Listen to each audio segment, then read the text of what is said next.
Okay, Vaishali पहले तो big Nykaa में बहुत-बहुत स्वागत है आपका। Thank you. आज बहुत सारे लोग पूरे हिंदुस्तान भर में आपको देख भी रहे होंगे, सुन भी रहे होंगे। पहले तो अपने बारे में पूरे हिंदुस्तान को छोटे शहरों से लेकर गाँव तक, बड़े शहरों तक सब लोग आपको सुन रहे हैं। बताइए आप क्यों हैं आज बिग नायका में? सर इसमें मेरा स्ट्रगल है और मुझे इस बात की बहुत खुशी है कि जो भी मैंने आज तक किया, इतना भी स्ट्रगल किया और आज वो मुझे आपके थ्रू मुझे सब अपने पूरे इंडिया में मुझे सुन रहे हैं, इससे बड़ा सौभाग्य मेरा कोई नहीं हो सकता। पर आपने बहुत कमाल की चीज़ कही, आपने ये नहीं बताया कि आपने इतनी सारी महिलाओं तक सक्षम होने के तरीके पहुँचाए हैं, उन्हें बताया है कि वो क्या कुछ कर सकती हैं अपनी ज़िंदगी में। अ, शुरुआत करते हैं आपके पहले इनिशिएटिव के बारे में जो आपने शुरू किया और एक जिम से शुरुआत की।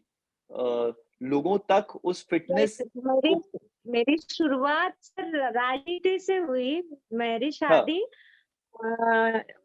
1997 में हुई हाँ, और मेरा पहला था राजनीति। हाँ, 10 साल मैं वहाँ ग्राम पंचायत की मेंबर थी। मेरा गाँव बहुत ही छोटा गाँव है। हाँ, उसके बाद मैंने अपनी शुरुआत एक आर्टिस्ट थी मैं, जैसे मैं सिरेमिक्स आर्ट जो बोर्ड ओके, पेंटिंग वगैरह बनाते हैं। ओके, हाँ, हाँ, उससे शुरुआत की। फिर हाँ, धीरे-धीरे और मुझमें बचपन से ही डांस का बहुत ज़्यादा पैशन था, तो हुँ, उसके साथ-साथ मैं डांस में भी पार्टिसिपेट करती थी। तब हुँ, यहाँ कोई महिला डांस में पार्टिसिपेट नहीं करते थे, तो हुँ, एक डर था कि मैं कर पाऊँगी, अपना सपना पूरा नहीं कर पाऊँगी। पर घर का सपोर्ट और मेरे फ्रेंड्स लोगों का सपोर्ट ने सर मुझे नेशनल, इंटरनेशनल लेवल तक पहुँचाया। हाँ। और और इसी गीता चीज़ को कपूर। आपने बहुत सारे और लोगों तक भी पहुँचाया उसके बाद। हाँ सर। कैसे? सर पहले तो जब मैं इस क्षेत्र में आई ना सर, तो लोग कुछ अजीब नज़रों से देखते थे कि यार इनको मिल जाता फ्रीडम, इनके घर वाले अच्छे हैं इसलिए फ्रीडम मिलता है। पर ऐसा नहीं रहता सर। जब तक आप कुछ अच्छा नहीं करते तब तक सब दुनिया अपने को गलत नज़र से देखती है, पर कुछ अचीव करते हो तो वही दुनिया, वही लोग अपने पीछे आते हैं। हाँ, आज हाँ। हाँ, वो फिर आप सब पूछते थे आप कैसे करते हो? हमें भी सिखाओ। तो मैंने फिर योगा क्लास चालू की, धीरे-धीरे मैं ज़ुम्बा और जिम की एक डायरेक्टर हूँ अभी। ये यानी इसकी शुरुआत कहाँ से हुई थी? मैं क्या डांस से ही कहीं से आया था आपके दिमाग में? अ, नहीं सर, मुझे फ़िटनेस का बड़ा क्रेज़ है, जो भी जैसे मैं थी 30 साल की थी, तो मुझे लोग कहते थे कि आपकी जस्ट अभी शादी हुई, आप 20 साल के हो, 25 साल के हो, तो मुझे वो ऐसा लगता कि नहीं ऐसे ही रहना चाहिए। हाँ, तो उस वक़्त लगा था कि मैं खुद के लिए नहीं, अपने साथ-साथ सबको लेके चलूँगी और वही कांसेप्ट लेके मैंने पहले योगा, फिर ज़ुम्बा, हुँ, एरोबिक्स और फिर जिम चालू किया मैंने सर। ओके और वैशाली अभी आपके साथ कितने लोग जुड़े हुए हैं जिनको आप ये ट्रेनिंग दे रहे हो अपने जिम के थ्रू? अ, मेरे पास अभी सर एक बैच में 35 स्टूडेंट है। वॉव! वेरी नाइस और हुँ। साथ ही साथ मैंने हाँ। मैंने ये भी सुना है कि आपने पार्लर्स की भी कुछ शुरुआत की। हाँ, मेरा पार्लर है, मैं मेकअप आर्टिस्ट हूँ हाँ, और मेरे साथ 2 लोग काम करते हैं और भारती और प्रिया, उनका बहुत सपोर्ट है इसमें कि मेरी जब भी कोई कॉम्पिटिशन रहती है, कुछ रहता है, तो ये लोगों का इतना सपोर्ट रहता है कि नहीं आप जाओ। हमें वाह! अच्छा लगता है आप जब कुछ करते हो तो। तो उनके कारण मुझे कुछ ऐसी ताकत मिल जाती है कि मुझे करना है इनके लिए। फिटनेस एक चीज़ हो गई, डांस एक चीज़ हो गई और मेकअप का एक अपने चेन की शुरुआत की है। इतना सब यूजुअली हम लोग कहते हैं कि महिलाएँ बहुत कुछ कर लेती हैं। लेकिन इतना सब करने की जो जर्नी रही होगी आई एम श्योर ये आसान तो नहीं रही होगी। नहीं सर, आसान नहीं था। सबसे आपको पता है वो शायद शब्द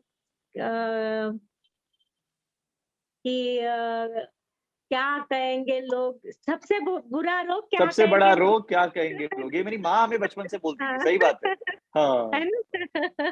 तो वो बात को मैंने कहीं अपने दिमाग में कभी लाया नहीं। मैंने बच्चों का भी ध्यान दिया, मेरी फैमिली में जॉइंट फैमिली में रहती हूँ, पर हाँ। मैं ऐसे बंधन में नहीं बंध के रही।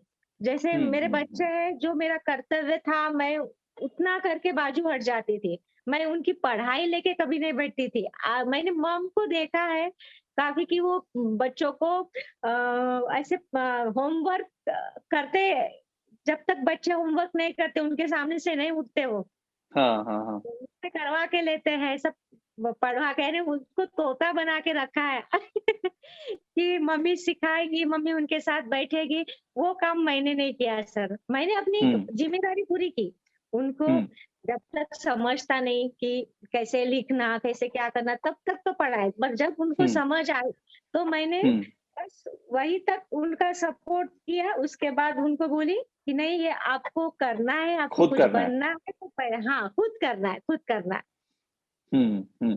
बट ये और जो जॉइंट फैमिली का ना, एक तो मैंने वैशाली हमेशा से बचपन से देखा है कि जहाँ भी जॉइंट फैमिलीज़ होती है, वहाँ पर मर्दों के ऊपर भी प्रेशर होते हैं अपनी तरीके, लेकिन महिलाओं के ऊपर प्रेशर ज़्यादा होते हैं। वो एक जो हम लोग हमेशा फ़िल्मों के थ्रू देखते आए हैं या कहानियों में पढ़ते आए हैं कि सास का एक प्रेशर होता है, ननद हुँ। देवरानियों का एक अलग प्रेशर होता है।